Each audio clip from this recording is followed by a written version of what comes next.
नमस्कार। English grammar में ना कुछ शब्द बड़े ट्रिकी होते हैं। है तो छोटे से, जैसे अनटिल, अनलेस, इफ और दैट, लेकिन कंफ्यूजन बहुत पैदा करते हैं। तो अगर एडवांस्ड इंग्लिश फ्लुएंसी चाहिए तो इन पर कंट्रोल पाना बहुत जरूरी है। आज हम इसी कंफ्यूजन को जड़ से खत्म करने वाले हैं। अब ये एक ऐसा सवाल है जिसमें अच्छे अच्छे लर्नर्स भी अटक जाते हैं। I don't know that if he will come बोलना सही है, या फिर I know that if he comes बोलना सही है। इस डिस्कशन के अंत तक आपको इसका जवाब और इसके पीछे का रूल दोनों एकदम क्रिस्टल क्लियर हो जाएंगे। तो आज का हमारा सफर कैसा रहेगा? हम शुरू करेंगे अनटिल और अनलेस के फर्क से, फिर समझेंगे कि इफ के दो अलग अलग मतलब क्या हैं। इसके बाद दैट इफ के कॉमन ट्रैप को डीकंस्ट्रक्ट करेंगे और आखिर में सब कुछ एक क्विक रूल बुक में समराइज कर लेंगे। चलिए शुरू करते हैं।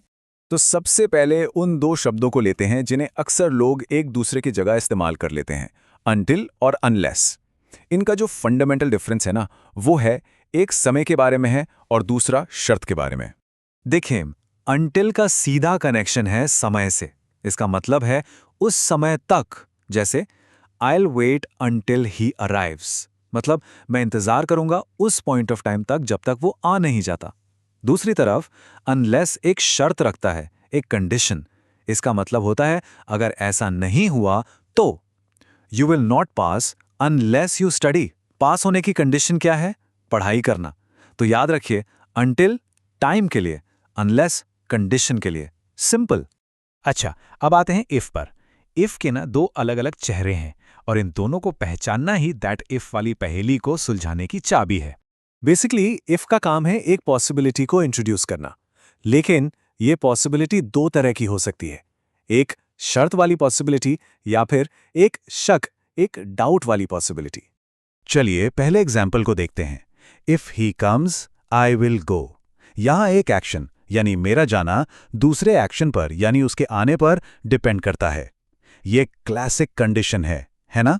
लेकिन दूसरे एग्जाम्पल में देखिए, I don't know if you will come. यहां कोई कंडीशन नहीं है, यहां सिर्फ एक डाउट है, एक अनसर्टेनिटी। मुझे पक्का नहीं पता कि वो आएगा या नहीं। तो इफ का असली मीनिंग हमेशा सेंटेंस के कॉन्टेक्स्ट पर डिपेंड करता है। और अब हम उस पॉइंट पर पहुंच गए हैं जहां सबसे ज्यादा गलतियां होती हैं, दैट इफ का जाल। लेकिन अच्छी बात यह है कि सही जानकारी के साथ इस जाल से बचना बहुत बहुत आसान है। ये रहा वो गोल्डन रूल जिसे आपको हमेशा याद रखना है, दैट इफ का कॉम्बिनेशन सिर्फ और सिर्फ तभी सही होता है जब इफ एक कंडीशन यानी कि एक शर्त दिखा रहा हो। ये एग्जाम्पल बिल्कुल सही है। अब सवाल है क्यों? क्योंकि आई नो एक फैक्ट बता रहा है, एक सर्टेनिटी। आपको पता है, क्या पता है? That I will be able to do the work. लेकिन किस शर्त पर? If he helps me. तो यहां दैट आपके फैक्ट को इंट्रोड्यूस कर रहा है और इफ उस फैक्ट से जुड़ी कंडीशन को। Make sense, right? और ये रही वो कॉमन मिस्टेक। ग्रामेटिकली ये सेंटेंस बिल्कुल गलत है। चलिए इसे ब्रेक डाउन करते हैं कि ऐसा आखिर क्यों है। इसका रीजन बहुत सिंपल है। जब आप कहते हैं आई डोंट नो, तो आप ऑलरेडी एक अनसर्टेनिटी, एक डाउट एक्सप्रेस कर चुके हैं। अब इसके बाद दैट, जो कि सर्टेनिटी या फैक्ट को इंट्रोड्यूस करता है, उसे लगाने का कोई सेंस ही नहीं बनता। ये दोनों आइडियाज एक दूसरे से क्लैश करते हैं। इसलिए दैट यहां पर रिडंडेंट है, मतलब एक्स्ट्रा है, उसकी जरूरत नहीं है। सही वाक्य होगा I don't know if he will complete the work. चलिए, हमने जो भी सीखा है उसे एक सिंपल सी ग्रामर रूल बुक में पैक कर लेते हैं ताकि ये हमेशा याद रहे। तो रूल बुक के ये 4 पॉइंट्स हैं।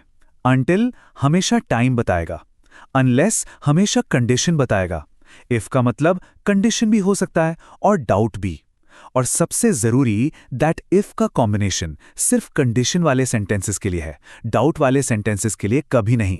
तो ये थी दैट इफ की गुत्थी, जो अब आई होप सुलझ चुकी है। अब सवाल आपके लिए, इंग्लिश ग्रामर का ऐसा कौन सा रूल है जो आपको सबसे ज्यादा कंफ्यूज करता है? हमें बताइए ताकि हम उसे अपने अगले सेशन में इसी तरह सिंप्लीफाई कर सकें।